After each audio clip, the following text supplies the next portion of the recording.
नमस्कार दर्शक बंधु मु प्रदीप आपण मानक स्वागत करुच्ची आजिर आउ एक नुआ भिडियो तो आपण माने समस्ते जानिचंती राज्य सरकार तरफ वर्तमान राज्य रे केंद्र सरकार आयुष्मान योजना आरंभ होगा पाई जाउची एवं एई आयुष्मान योजना रे वर्तमान राज्य सरकार तरफ राज्य रे थिबा योग्य हिताधिकारी मानकु आयुष्मान कार्ड योजना माध्यम रे जाकी स्वास्थ्य क्षेत्र रे मागणार चिकित्सा प्रदान करा जिवो एवं जो आयुष्मान योजना रही तो जोटा कि केंद्र सरकार योजना तेणु राज्य सरकार एवं केंद्र सरकार समन्वय रे वर्तमान गोपबंधु जन आरोग्य योजना बा पूर्वर जो बीएसकेवाई बा विजु स्वास्थ्य कल्याण योजना सहित राज्य में आयुष्मान योजनार आरंभ होगापाई जाउची एवं आपण माने समस्ते जानिथिबे जाकि पूर्वर घोषणा करा जायतिला जे आयुष्मान योजना एप्रिल 1 तारिख दिन प्रदान करा जिवो एनै मध्य पेपर रे एवं गणमाध्यम जाकि सूचना मिलता जे एप्रिल पहिलारू लोक मानकु बा हिताधिकारी मानकु आयुष्मान योजना रे कार्ड मिलिबो किंतु वर्तमान जहाँकि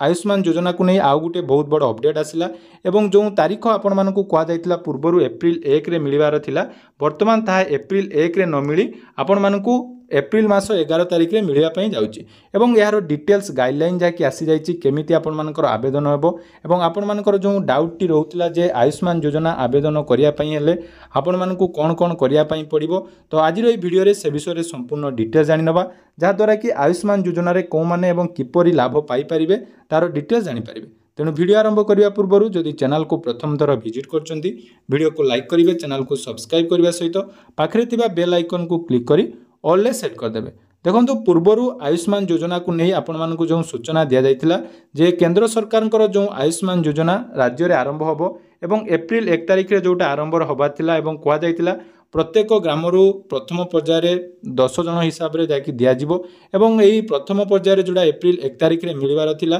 सेटा आपण मानकर प्राथमिक स्वास्थ्य केंद्र रे प्रदान करा जाइथांदा किंतु कोनोसी कारणवशत जाकि एप्रिल 1 तारिख रे सेही योजना आरंभ करा जाय नथिला किंतु वर्तमान जाकि एप्रिल 11 तारिख रे आयुष्मान योजना ओडिशा रे लागू होबा पई जाउची तेणु वर्तमान सुधा आयुष्मान योजना रे पूरा डिटेल्स गाइडलाइन मध्ये आसी जाइची विशेष करी आपण मानकर जो डाउट टी रहउची जे आयुष्मान योजना आपण माने ऑनलाइन ले आवेदन करिवे कि जो सीएससी भिएलई माने रहिचंती जो मानक पाखरे एडमिन कोड नाही तो से माने आवेदन करि परिबे कि नाही एई भली आपण मानकर जहा सब डाउट अछि आज रो वीडियो देखि सारला परे आशा करिवे आपण मानकर समस्त डाउट क्लियर हो तेणु वीडियो को जमारू स्किप न करी प्रथम रु शेष पर्यंत निहाती देखिए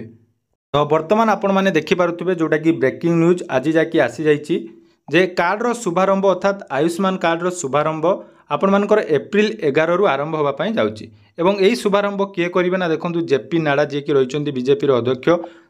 तो से आसीबे एवं राज्य रे जाकि एप्रिल 11 रु आयुष्मान कार्ड लागू होबो तेणु आसुची गोटे बहुत बड़ खुशीर खबर आउ मात्र गोटे सप्ताह परे जाकि राज्य रे आरंभ होबो आयुष्मान कार्ड एवं यही आयुष्मान कार्ड राज्य रे 11 तारिख दिन आयुष्मान कार्ड शुभारंभ करा जिवो एथिपई ओडिशा आसुचंती बीजेपी रो राष्ट्रीय अध्यक्ष जेपी नड्डा तेणु 10 तारिख रे से जाकि भुवनेश्वर रे पहुंचला परे एही कार्यक्रम रो शुभारंभ करिया पई जाउचंती तो जो स्वास्थ्य मंत्री आमर रहिचंती मुकेश महालिंग से कहिचंती जे आपण मानको मध्य पूर्वरु कहितले जे एप्रिल मासरे राज्य रे आयुष्मान कार्ड आरंभ होबो किंतु आईटी इंटरग्रेशन चलीथिबा बेले खूब शीघ्र यही कार्य शेष होगा जाउची तेणु जो 1 तारिख आपण मानकु मिलिया पई कहा जायतिला जेतु बहुत संख्या रे कार्ड हमर प्रिंटिंग हो बा कोनोसी कारणवशत सेटा हेई पार नथिला तेणु आईटी इंटीग्रेशन कार्ड प्रिंटिंग एने जाकि स्वास्थ्य मंत्री मुकेश महालिंग कहिथिले जे खूब शीघ्र राज्य रे लागू हेबो आयुष्मान भारत योजना एवं राज्य रे एही योजना पई आईटी इंटीग्रेशन एवं कार्ड प्रिंटिंग काम चलीची तेणु सेति पई टिके सामान्य विलंब होइतिला किंतु आपण मानकर 43तम राज्य भाव में ओडिशा रे आयुष्मान भारत जाकि योजना लागू होबो एटा आपण मानकर 43तम एटा भूल रही तो वर्तमान बहुत राज्य में आयुष्मान कार्ड योजना आरंभ हो चली तेणु ओडिशा रे मध्य एथिरे जाकि सामिल होगा पई जाउची एवं ओडिशा रे प्राय 3.5 कोटी लोक एही कार्ड रो सुविधा पाई परिबे तेणु सरकार को द्वारा धार्य सीमा भितर अर्थात चलित आर्थिक वर्ष ही राज्य में लागू होबो आयुष्मान भारत योजना एवं आयुष्मान गोपबंधु जन आरोग्य योजना नाम रे आउ गोटे कार्ड आपण मानकु मिलिया पई जाउची एवं एई जो आयुष्मान योजना रे वयस्क लोक मानक पई ऑनलाइन ले आपण मानकु जाकि कार्ड डाउनलोड करिया पई पड़िबो जोटा कि रहिचंती आयुष्मान भारत योजना रे आयुष्मान वयोबंधन योजना जोंतिरे 70 वर्ष रु ऊर्ध्व वयस्क जो माने रहिबे सेमानकु जाकि आपण मानकर ऑनलाइन ले आवेदन करिया पई पड़िबो एवं ऑनलाइन ले सेमाने निज निजर आयुष्मान कार्ड आरंभ करें से देखु प्रत्येक पंचायत रे आयुष्मान भारत मंदिर खोल और स्वास्थ्य सेवा पहुँचाइबा लक्ष्य रखा जाए ओडिशार प्रत्येक पंचायत रे आयुष्मान योजना गोटे भारत बा मंदिर भली गोटे तैयारी हेबो से जड़े जुग शिक्षकों को ताकि नियुक्ति दि जाबार व्यवस्था करा जायछि। तेणु वर्तमान जदि देखिबा आपण मानकर आयुष्मान योजना रे कौन कौन सुविधा रही देखो आयुष्मान योजना जोटा कि आपण मानकर प्रत्येक परिवार को गोटे लेखा कार्ड मिल यहाँ आपने जानते जोटा कि BSKY कार्ड जमी आपको प्रदान करा भाव में यही योजन प्रति परिवार को गोटे कार्ड मिल एवं प्राय 3.5 कोटी लोक जाकि सुविधा पाइबे वर्तमान सूचना रही किंतु जितेबाला मिल से समय आम जापर जे केते लोक सुविधा मिल एवं संपूर्ण कैशलेस चिकित्सार सुविधा कार्ड रे 5 लाख पर्यंत आपण मानकर मागणा चिकित्सा रहिबो महिला मानक पई अतिरिक्त 5 लाख अर्थात 10 लाख टंकार सुविधा मिल एवं तालिकाभुक्त हॉस्पिटल यही मागणा चिकित्सा प्रदान करा अर्थात सरकार जो कार्ड बंटन पर जो रेजिस्टर हॉस्पिटल गुड़िक रही निर्दिष्ट हॉस्पिटल यही योजना आरंभ होगापी जाऊँगी। तेणु एथिरे कौ मानक जहाँकि साहाय्य मिल कौ मैंने योग्य हो पारे ना देखो 70 वर्षर जो मैंने ऊर्ध्व अच्छा से मिल सहित राज्य बाहर जदि आपण मैंने भी रोच यार सुविधा पाइपर एवं EKYC डाटाबेस आधार में कार्ड आपण मानक मिल अर्थात आपण मैंने जो कार्ड जदि आपण मानक ऑफलाइन प्रदान कर निकटस्थ जनसेवा केन्द्र को जाकि KYC करने पड़ो कि आपण मैंने निज निजर मोबाइल एप्लिकेशन माध्यम KYC करेंगे और 11 तारिख पर आरंभ हो यहाँ मुझे कही रखुची जे कार्ड टी आपण ऑफलाइन ले मिल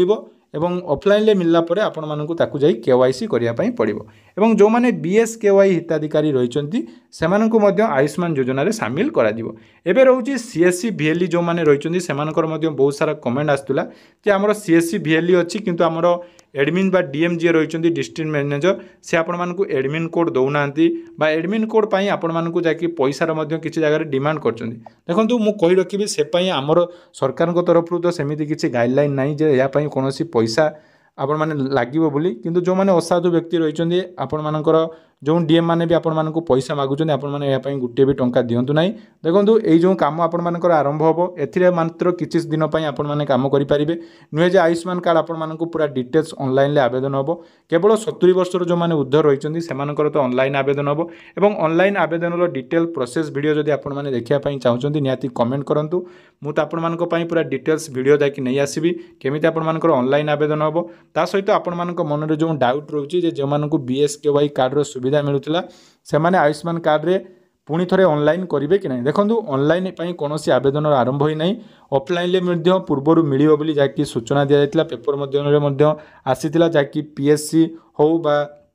जो NM दीदी मैंने अच्छे से आपको कार्ड बंटन करेंगे ना आपण मान पंचायत में कार्ड बंटन कर जमीक BSKY समय आपको बंटन कर किंतु एथिरे जहाँकि गोटे ऑप्शन आसीबो जोटा कि EKYC एवं सही EKYC आपण माने निकटस्थ जेकोसी CSC सेंटर को जाई करि परिबे नले आपण मानकर जो आयुष्मान कार्ड रो गुटे ऑफिशियल ऐप मध्ये रहिछि सेही ऐप रे आपण माने करि परिबे। तेणु आसंता 11 तारिख रे सब डिटेल्स जणा पड़िबो तेणु जते बेले भी आसीबो म आपण मानकु निहाती कहबी एवं जो माने CSC VLE मानकर डाउट रहउतला जे आपण मानकु एडमिन कोड मिलु नाही ताले केमिति पाइबे एडमिन कोड आपण मानकु केवल आपण मानकर डिस्ट्रिक्ट मैनेजर जे रहिचंती से ही प्रदान करि परिबे तेणु तांको सहित जोगाजोग करी आपण माने एडमिन कोड पाई परिबे। धन्यवाद।